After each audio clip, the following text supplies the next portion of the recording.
Hi everyone, it's Caitlin and welcome back to Your Financial Journey. Today's video is a step-by-step tutorial on how to open a Roth IRA with Charles Schwab, often referred to as just Schwab for short. And yes, you're never too young or too old to start saving. If you're new to us, here's a fun fact about me. I opened my first Roth IRA when I started earning a bit of money at age 15, but more on that later. And if you're new to investing or to Roth IRAs, you should know that with a Roth IRA, you contribute after-tax earnings, meaning you've already paid income tax on it. In many cases, that simply means that you use the money from your paycheck that actually comes into your bank account. And that is because your employer generally already deducts any taxes from your paycheck before depositing the remaining net amount into your account. But everyone's financial journey is different, so please make sure you understand how that works in your case. So, with a Roth IRA, you can usually invest in things like stocks, bonds, mutual funds, ETFs, and etc. And because you've already paid taxes on the money that you contribute to your Roth IRA, anything you earn in your Roth IRA is not taxed, and any earnings you withdraw from your Roth after you retire is also tax-free, so long as you've had the account open for at least 5 years. And as almost everyone who's ever paid taxes will confirm, it's a nice feeling to know that you've already paid your taxes on the Roth and will be able to withdraw this part of your retirement savings without having to pay any taxes again after you retire. For 2025, the annual IRA contribution limit is $7,000 if you're under 50 and $8,000 if you're 50 or older. Your modified adjusted gross income in 2025 has to be under $150,000 for single filers or under $236,000 for joint filers to make the full Roth IRA contribution of either $7,000 or $8,000, depending on your age. And you can make these 2025 IRA contributions even retroactively until the unextended federal tax deadline early in 2026. There are some specific rules and regulations around Roth IRAs that you should be aware of. So if you are interested in more information, please leave a comment below and we'll see if we can pull together a separate Roth IRA video for you in the coming weeks and months. For today's video, let's just say that Roth IRAs are particularly well suited for teens, younger adults, and anyone who is in a lower tax bracket now and who expects to be in a higher tax bracket later on in life. Because you pay all the taxes that you owe the government now when you're in a lower tax bracket, and you won't have to pay them in the future when you're in a higher tax bracket. As I said in the beginning, my parents actually helped me and my siblings set up our Roth IRAs the moment we started working. Most young people don't think much about retirement, and that's understandable. It can feel pretty far away. But in real life, the earlier you start saving, the more time your money has to grow. If you need some more motivation, check out my sister Ava's video here on how to become a millionaire with compound interest. I've also linked it below in the first pinned comment for you. Setting up a Roth IRA could be one of the first steps to that millionaire milestone, and the sooner you start and the more serious you are about it, the greater the likelihood you'll hit that millionaire goal one day. But first, I have to confess something. So, the Roth IRAs that my sisters and I have are all with Fidelity.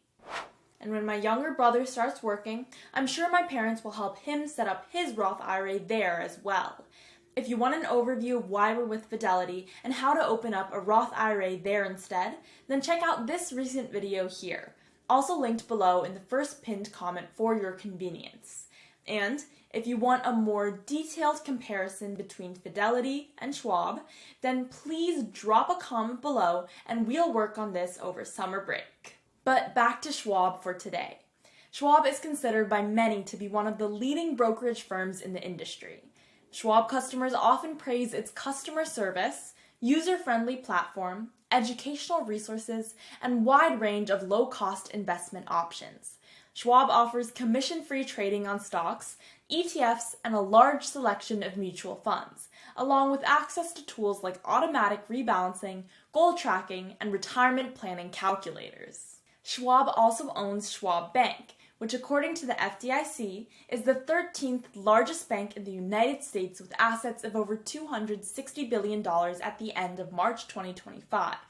Schwab Bank offers checking and savings accounts, but at the time of this taping, the rates on their checking and savings accounts are not really that competitive with other banks. According to Schwab's website, though, there are some benefits worth checking out, such as the ability to transfer cash between your brokerage and checking accounts in seconds, no monthly service or overdraft fees, and no foreign transaction fees. But let's save Schwab Bank for another day and get back to today's video topic: how to set up your Roth IRA with Schwab step by step.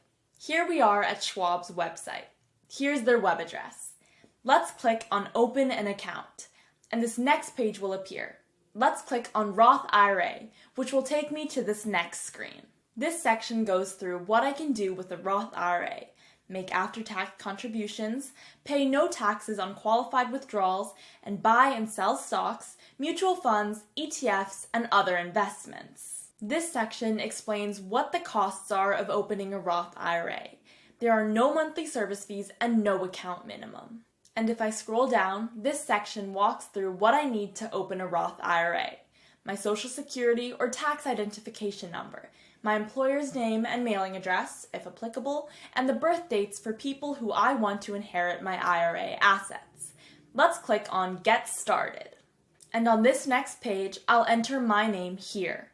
Then I'll scroll down and select Yes here because my current home address is in the United States, Puerto Rico, or the U.S. Virgin Islands. Then I'll enter my date of birth here, my social security number here, my email here, and my mobile phone number here. Now I'll scroll down, read through this paragraph, and make sure I'm okay with everything. And then I'll click Continue. And this next page will appear asking me to select a contact method for a security check. The options include receiving a text message, email, or phone call. I'll select email in this case, which will take me to this screen afterwards, where I will enter the access code that was emailed to me, and then I'll click Continue. The screen that appears next will ask me to create a login ID and password. Be sure to read through these rules here for creating your login credentials, and also make a note of your login ID and password because you will need this to log back into your Schwab account going forward. Now, let's scroll down to where we'll be asked to select a security question. If I click on this down arrow here, I can select my security question from this pull-down menu. And once I've chosen my security question, I can enter the answer to my security question here. Again, making sure that I follow these rules here for entering my answer. Then I'll click Continue. And this will take me to this Where Do You Live screen next, where I can enter my current home address. My current address can't be a P.O. box or international address. Also note this box here. At this point, Schwab starts saving your information. If you need to stop for any reason, you can always pick up where you left off. Schwab will send you an email with more details. Remember your login and password, as we noted earlier. Now let's scroll down and finish entering my address here. Here it asks me if my mailing address is the same as my current home address. I'll select Yes and hit Continue. And this box pops up saying that the U.S. Postal Service has a suggestion for me. Here is the address that the U.S. Postal Service recommends, and here is the one that I entered. As a point of reference, the U.S. Postal Service recommendation is very similar to what I entered, with the primary differences having to do with abbreviations. So, for example, I typed street in my version, and the U.S. Postal Service uses the abbreviation STREET, ST, for street instead. I'm comfortable with the U.S. Postal Service's recommendation in this case, so I'll select it and hit Continue. Which brings me to this next screen, asking me if I would like to add a trusted contact. A trusted contact is someone that Schwab can contact on your behalf if they suspect that you may be the target of financial exploitation or if they have concerns about your well-being. You can always add or remove a trusted contact after your account is open. You can also click here if you want to learn more about trusted contacts. Let's select Add Trusted Contact, which will take me to this page next, where I'll fill out the first name and last name for my first trusted contact. Then I'll scroll down and complete the rest of this information here, hit save, and then continue. And on this screen, we can see that my first trusted contact has been added here. I can add a second trusted contact if I want, but in this case, let's just hit continue. And this next page will appear asking me who I would like to inherit my IRA assets, my beneficiaries basically. Beneficiaries are the people who would receive the assets in my Roth IRA if anything were to ever happen to me. You can name one beneficiary, like your spouse or a parent, or you can name multiple beneficiaries, like your siblings or children. And, of course, you can also just leave this section empty for now and come back to it later. Note this section here that says Social Security and taxpayer identification numbers are not required but encouraged to identify the correct beneficiaries. I'll select Add a Primary Beneficiary, and this section will appear below. I'll select Person and then scroll down and enter the name, date of birth, and Social Security number of my beneficiary, and hit Continue. And we can see here that I've added a beneficiary. If I want to add another primary beneficiary, I can click this button. I don't in this case, so I'll just hit Continue. And on this next screen, I'll be asked how I want to divide up my assets. I need to enter the percentage of assets that each primary beneficiary will receive, and I can always change this after my account is open. I only have one primary beneficiary, so I'll put 100 here.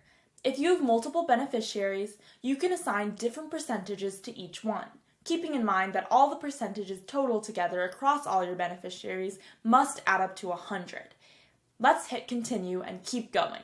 And on this next screen, I'm asked if I want to add a contingent beneficiary.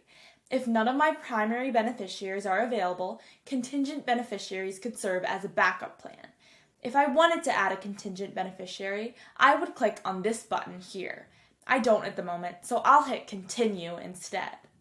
On the screen that appears next, I'm asked about my employment status. And if I click on this down arrow here are the options I can choose from. If you are employed, Schwab will ask you for more information about your employer. In this instance, let's pretend that I'm retired and keep going by hitting Continue.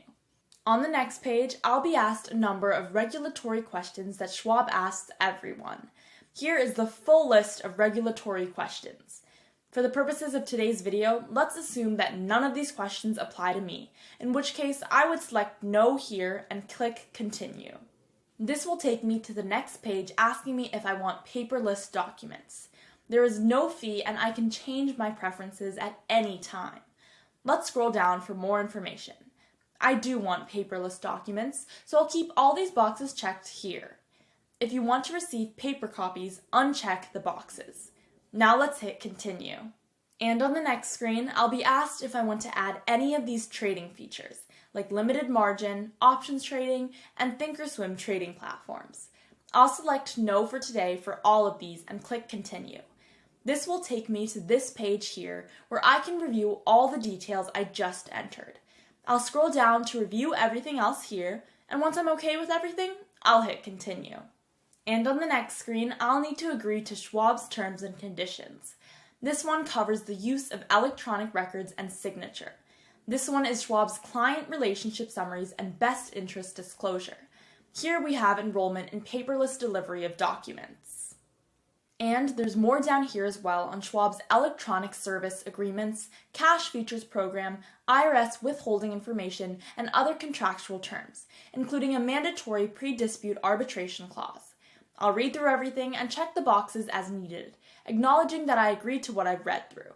I guess I have no choice anyway if I want this account opened. And then I'll click Continue. Finally, this screen appears next, telling me that Schwab is reviewing my application. After about a minute, I get the good news that my Schwab Roth IRA is open and ready to fund, along with my account number. And if I scroll down, I can even add funds by clicking here. And that, my financial friend, is how you can go ahead and set up a Roth IRA with Schwab. If you found this video useful, then check out this video here on the 8 millionaire money habits that our parents instilled in us from a young age. Maybe they'll help give your financial journey a boost. And make sure to like, subscribe, and drop a comment below to let us know what other money topics you'd like us to cover in the future. Thanks for watching, and we'll see you again next time.